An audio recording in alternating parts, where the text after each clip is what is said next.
प्रभुंक महान नाम धन्यवाद हो। दिन प्रतिदिन वाक्य शुणुथिबा प्रभुंकर प्रिय लोक माननकु प्रभु जीशु ख्रीष्टंक बहुमूल्य नाम रे नमस्कार। आसंतु आज पिता परमेश्वरंक मुख निर्गत वाक्यरु पठन करिबा।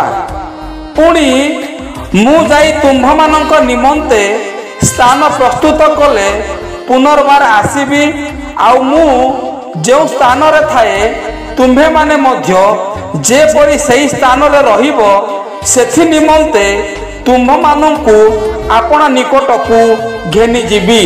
जोहन 14 अध्याय 3 पद वाक्य बुझिया पाई ओ निजस्व करिबा पाई प्रत्येकंकु प्रभु सहाय्य करंतु। एही वाक्य द्वारा आपण माननकु आपण मानक परिवारंकु प्रभु सदा सर्वदा आशीर्वाद करंतु। धन्यवाद। आमेन।